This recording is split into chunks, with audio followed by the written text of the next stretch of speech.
Hello friends, welcome back in the India dharma and science with Dolly 24। I hope so guys आप सभी स्वस्थ होंगे, मस्त होंगे, ज़बरदस्त होंगे, हर रोज़ अपनी ज़िंदगी में नई नई खुशियों का वेलकम कर रहे होंगे। दोस्तों, आज हम बात करेंगे शिव क्रिया के बारे में। शिव क्रिया जो शिव की क्रिया है, जो कि हमेशा शिव के पास जाकर ही हम महसूस कर सकते हैं। लेकिन अब कुछ लोगों के मन में आएगा हम शिव के पास कैसे जाएंगे, तो इसी क्रिया का हम जो है विस्तृत अध्ययन करेंगे या विस्तृत जानकारी लेंगे। लेकिन उससे पहले गाइस, यदि आपने मेरा चैनल अभी तक सब्सक्राइब ना किया हो तो प्लीज़ सब्सक्राइब माय चैनल। दोस्तों, शिव क्रिया शिव के समीप जा कर के वो क्रिया होती है जिससे हम अपने सभी प्रकार की मनोकामना व मनो इच्छा पूर्ण कर सकते हैं। और इसके लिए हमें शिव की ऊर्जा को ग्रहण करना होगा, शिव की ऊर्जा के समीप जाना होगा। शिव, जिनको हर हर महादेव कहा जाता है, हर हर मतलब हमारे सारे दुखों को हरने वाले भगवान महादेव हैं। और इनकी ऊर्जा, जब ये इतने प्रभावशाली हैं तो इनकी ऊर्जा कितनी प्रभावशाली होगी, ज़रा सोचिए तो सही। जब भगवान का नाम लेने में अपने आप में ही सारे कष्ट दूर हो जाते हैं शंकर भगवान का नाम लेकर के, तो इनकी ऊर्जा को किस तरह से हम अपने साथ में पाएँ, अपने साथ में रखें। देखिए, शिव के पास आपने हमेशा एक सर्प को देखा होगा। सर्प जो है अपने आप में ही भगवान शिव की एक ऊर्जा है जो कि शिव के पास हमेशा रहती है। और हमें शिव के पास जाने के लिए सबसे पहले अपने अंदर सर्प की ऊर्जा को जो है स्थापित करना होगा, सर्प की ऊर्जा को ग्रहण करना होगा, या अपने अंदर जो है सर्प की ऊर्जा जो है जागृत करनी होगी। इसके लिए हमको अपनी ईड़ा, पिंगला और सुषुम्ना हड्डी का ज्ञान होना अति आवश्यक है। इसके लिए हमें ईड़ा और पिंगला दोनों ही शरीर की ऊर्जाओं पर कार्य करना होता है। और जब ये शरीर की ऊर्जा हमारे दाहिने और बाएं भाग से निकल करके बीच में हमारे शरीर पर केंद्रित हो जाती हैं, जिससे कुंडली जागरण भी आम भाषा में बोला जाता है। और ये जब भी जागृत होती है जब हमारी सुषुम्ना हड्डी एकदम सीधी होती है। और जब इस स्थिति में शरीर में तीसरी ऊर्जा का निर्माण होता है तो उस ऊर्जा को हम सर्प की ऊर्जा बोलते हैं। ये प्रायः सर्प की ऊर्जा उसी तरह जागृत होती है जब आप एकदम सीधे वो स्ट्रेट बैठ करके अपनी सुषुम्ना हड्डी को सीधा करके इस ऊर्जा को जागरण करते हैं तब, वरना ये ऊर्जा जागृत होने में बहुत ही ज़्यादा वक्त लगाती है, टाइम भी इसका बहुत ज़्यादा लगता है। और दोस्तों, ये तो आपको पता ही होगा कि हमारे शरीर में आधा शरीर नर का होता है, आधा शरीर नारियों का होता है। हम सभी के इस शरीर में दो हिस्से पाए जाते हैं, दाहिना और बायां। कभी आपने खुद में जो है अपने शरीर को अगर ध्यान दिया होगा तो आप खुद महसूस करेंगे आपके शरीर का एक हिस्सा, आधा हिस्सा बहुत ज़्यादा पतला होता है और आधा हिस्सा बहुत ज़्यादा मोटा होता है। ख़ास तौर से जो आपके शरीर का राइट हैंड, राइट तरफ का हिस्सा होता है वो अपने आप में ही बहुत ज़्यादा मोटा, और लेफ़्ट तरफ का हिस्सा बहुत पतला और बहुत ही सुकोमल होता है। और ये हर इंसान के शरीर में होता है। इस शक्ति को हम शिव शक्ति बोलते हैं। और जब शिव और शक्ति का निर्माण होता है तब शव बनता है। शव की ऊर्जा वो ऊर्जा होती है जो हमें शिव के पास ले जाने में मदद करती है, क्योंकि शिव जी ही देखा जाए तो अर्ध शक्ति, अर्ध नारीश्वर का अवतार है। और आम मनुष्य के अंदर जिस प्रकार से अर्ध नारीश्वर का रूप दिखाई पड़ता है प्रत्यक्ष रूप में, ये हमें शिव के पास ले जाने में मदद करती है। और शिव के पास जाने से पहले हमें शव बनना पड़ता है। शव क्या है? शव वो है जिसके अंदर किसी भी प्रकार की चेतना ना हो। आम भाषा में देखा जाए या समझा जाए तो क्या किसी मुर्दे के अंदर कोई चेतना होती है? नहीं होती है। तो आम इंसान जिस तरह किसी मुर्दे में के अंदर कोई ना चेतना होती, ना अच्छी ना बुरी, तो उसी प्रकार हमें शिव के पास जाने के लिए भी शव बनना पड़ता है। उसके लिए सबसे पहले हमें अपने अंदर सर्प की ऊर्जा को जागृत करना पड़ता है। उसके बाद में हम जो है अपनी संपूर्ण चेतना इस योग के द्वारा एकदम निष्क्रिय कर देते हैं, ख़त्म कर देते हैं। हम अपने शरीर के उस हिस्से को जागृत करते हैं जो कि अर्धनारीश्वर का हिस्सा होता है। और ये हमारे दिमाग में जागृत होता है। हमारा दिमाग भी अगर देखा जाए तो दो हिस्सों में बटा हुआ है। जैसे हमारा शरीर दो हिस्सों में बटा होता है, एक होता है मैस्कुलिन साइड, एक होता है फेमिनिन, एक होता है स्त्री का भाग, एक होता है पुरुष का भाग। उसी तरह जो है है सर भी, हमारा दिमाग जो होता है वो दो हिस्सों में बटा होता है, एक फेमिनिन हिस्सा और एक जो है मैस्कुलिन। एक अनकॉन्शियस माइंड होता है, एक कॉन्शियस माइंड होता है। और अनकॉन्शियस माइंड का काम होता है उन क्रियाओं को अपने अंदर सहेज के रखना या समेट के रखना जो कि जीवन में कभी घटित हुई होंगी आपके साथ, परंतु आपको याद नहीं। और कॉन्शियस माइंड उन चीज़ों को जो है अपने अंदर रखता है जो कि आपको हमेशा याद रहती हैं। जैसे सपोज दैट आपने खाना खाना है, आपको नहाना है, आपको अपने डेली के काम करने, तो ये आपके कॉन्शियस माइंड में हमेशा स्टोर रहता है, आपको ये चीज़ें हमेशा याद रहती है। और इसके अलावा जब हमारे शरीर में दाहिने तरफ की ऊर्जा कार्य करती है तो उस समय हमारे दिमाग में बाएं तरफ का दिमाग कार्य करता है। और इसी तरह जब बाएं तरफ की ऊर्जा हमारे शरीर में कार्य करती है तो हमारा दिमाग दाहिने तरफ का कार्य करता है। इसमें जो है कॉन्शियस माइंड 5% होता है और अनकॉन्शियस माइंड 50%।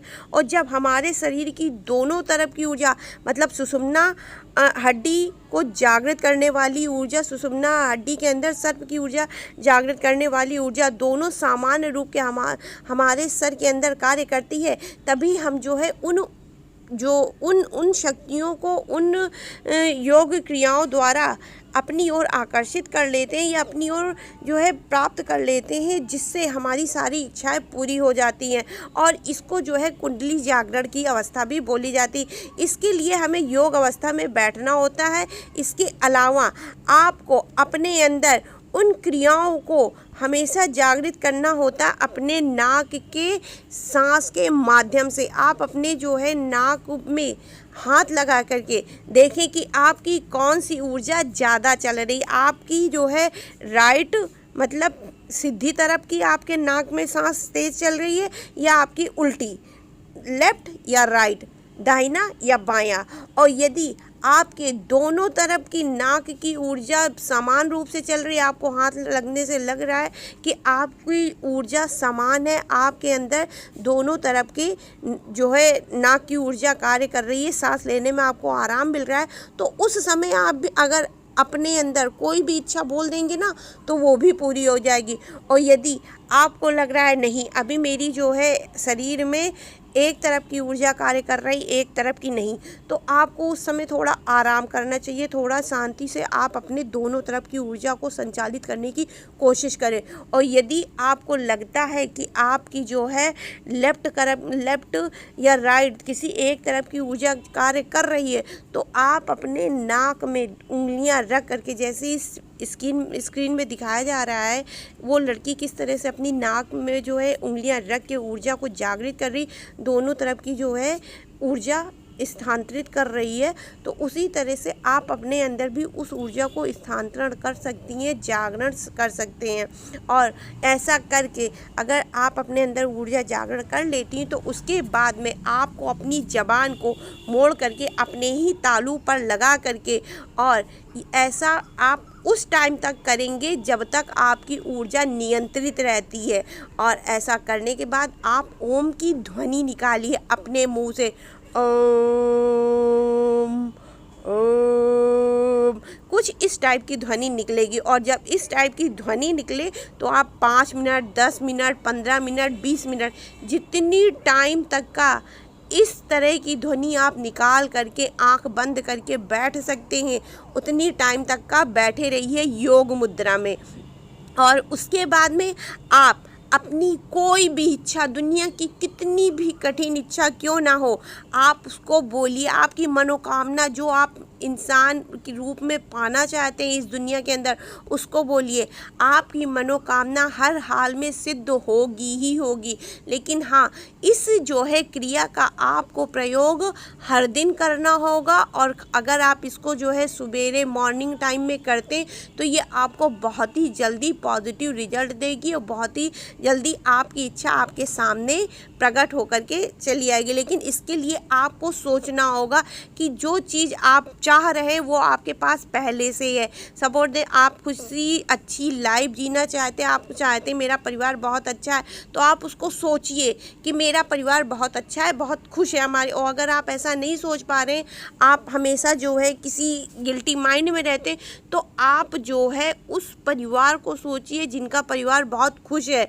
और आप अगर अपना जीवन खुश में देखना चाहते हैं तो उन लोगों को भी देखिए, उन लोगों के बारे में सोचिए जो बहुत अच्छे से अपनी ज़िंदगी जी रहे हैं। जब आप उनके बारे में सोचेंगे, पॉजिटिव रहेंगे, तो आपकी ज़िंदगी भी उसी तरह से सुंदर हो जाएगी, अच्छी हो जाएगी। आप पैसों को अपने जीवन में लाना चाहते हैं, पैसे नहीं है, तो आप उन लोगों को सोचो या उन लोगों को देखो कि उनके पास पैसा है, वो बड़े आराम से ज़िंदगी जी रहे। और अगर आप ऐसा नहीं सोच पा रहे तो आप ये सोचिए कि आपके पास पैसा था तो आपने कितना अच्छा किया, आपके पास पैसा है तो आप कितना अच्छा कर सकते हैं। आप पैसे के बारे में जितना अधिक सोच सकते हैं उतना अधिक सोचिए कि मेरे पास निरंतरता भरी हुई है, मेरे पास बहुत सारा पैसा, हमारे पास इतना अधिक पैसा है कि मैं अपने सारी ज़रूरतें पूरी कर रहा हूँ और मैं अपने सारे जीवन को बड़े ऐश से जी रहा हूँ। इसके अलावा आप अपने प्यार को, आप अपने रिलेशनशिप को अपने पास वापस पाना चाहते हैं, आप चाहते हैं कि आपका रिश्ता आपके पास वापस हो, अच्छा हो, मीठा हो, मधुर हो, तो आप ये इमेजिन करिए, आप ये सोचिए कि आपका जो साथी है, जो आपसे प्यार करता था, वो आपके पास वापस आ गया, आप दोनों बहुत अच्छे रिलेशनशिप में हैं, आपको भरपूर जीवन का आनंद मिल रहा है और आप अपने साथी के साथ एक मधुर जीवन यापन कर रहे हैं। आप जो भी आपकी इच्छा हो, आप उसके बारे में निरंतरता बनाए रखिए, सोचिए।